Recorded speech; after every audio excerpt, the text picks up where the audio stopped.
G'day. So today I want to talk to you about this pack. This is the 3FUL Qidian Pro ultralight pack. So I recently took this out for a 4-day trip through some pretty rugged country and gave me a bit of an insight onto pros and cons and things that worked and things that didn't. So let's go through that. So for the specs of this pack, it is about 46 litres plus 10, so it's quite a big bag, but the weight is only 880 grams, which is pretty good. The fabric's like a nylon blended ultra high molecular weight polyethylene, and so it gives it pretty high water resistance rating, and it's actually a very durable fabric. Alright, the harness. So this was the real point of interest for me for this pack, and the main reason I bought it was to experiment after seeing this, the way it was designed with this foam back panel like a Z-fold mat, and I looked at it and in my mind I just couldn't grasp how this could work and how it would be comfortable, and I just really wanted to know. So here we are.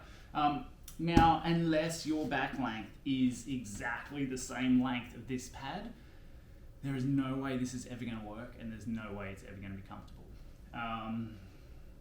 The concept is interesting, but it just won't work. It just can't. But that doesn't mean there's not a way around it. There's not a way that you can actually make this work. So you could cut this down to make it fit, which lots of people have their own sit pads and things like that.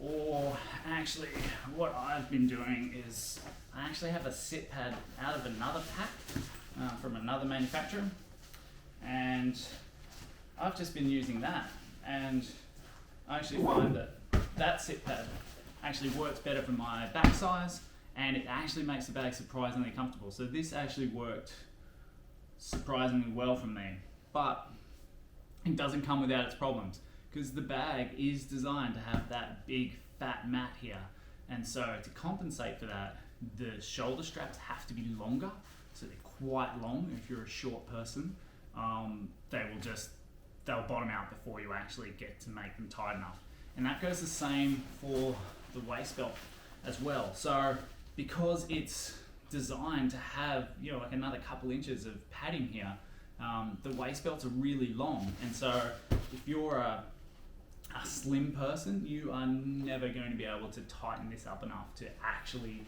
make sure that these fits. What you'll get is you'll end up with this as tight as it can possibly go. The hip belts will be touching, and there's just no way you can get this to take the load you want. For me though, especially at present, I'm not super slim, so didn't have any of those issues, and I'm actually tall enough at about 178 centimeters that the shoulder straps could actually work. But if you are short, it's definitely something that's going to be an issue.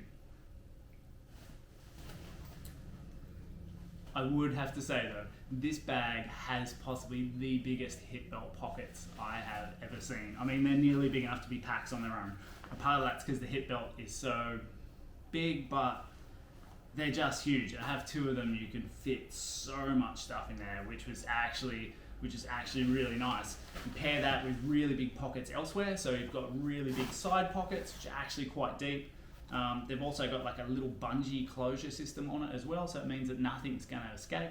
It's big enough for me to put a jet boil in and stuff like that and seal it up, so it's definitely no worry about falling out. And you've also got a big mesh pocket on front with a similar thing with a closure system on the top. So if you want to actually cinch that up and make sure nothing can escape, it's quite good. As far as other external features, it's got a Y carry strap over the top, which actually can sort of help pull the bag into the shape you want it. You can also use it to put like a mat on top of there, whatever you like, tent, rain jacket, all those type of things. It's just a single clip like that. Now it is a roll top, and it's actually quite a big storm throat. So this is where all your overflow capacity comes from in this bag. If you want to pack it more, you definitely can. The inside here sits across the top here, which I really liked, is this mesh pocket. with a zip on top. So I actually found this great for just putting all the small stuff that would normally escape me or that I didn't want to put into the hip belt pockets. And that's like literally just a flap attached to the back. So you just literally fold it down on top of everything else you've packed in there, and that's going to work quite well. So, and then I mean you can clip that together, or you can clip it down to the sides here, either or. I tend to find I clip these type of packs down to the sides because it's just, I find it a little bit neater. So as for the downsides for this bag, quite a bit of it's going to come down to that carrying system and you working out a way to actually get around that and make it comfortable for yourself. And of course the problems that creates with the long shoulder straps, the really big hip belt, if you can get around those, they're actually going to be quite good. Any type of pack that you put like a closed cell foam mat on the back of is going to be sweaty. So factor that in when you're walking in the heat. But all frameless bags are going to sort of offer this problem, I guess, for you to come up with a workaround for. It does feel a little bit strappy in the sense that as many times I was putting it on and off that I just felt like I got tangled in all these loose straps, and they're just all really long and a little bit just get in the way. So it could be something that you look at shortening if you can't get around that type of issue. And surprisingly, something I found really annoying, and it's a really simple fix, was that the toggles on the zip belt pockets, like they don't actually have any strap attached to them or any pull cord or anything like that, which I never thought would bug me, but it really did.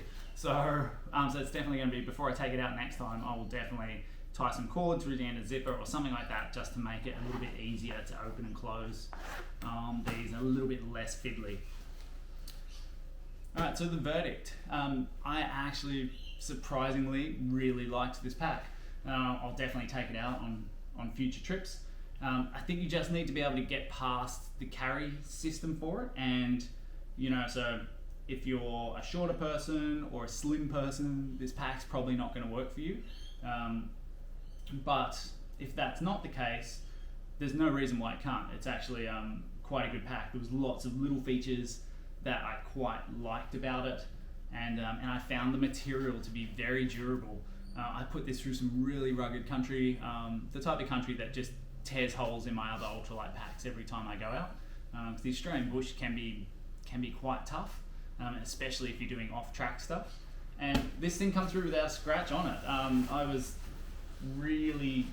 I'm really impressed with that.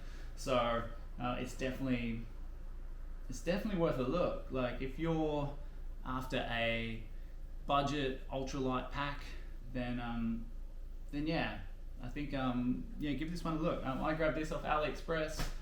I'm sure 3FUL may have their own online store or something like that. But yeah, I think it's definitely worth a look. Check it out.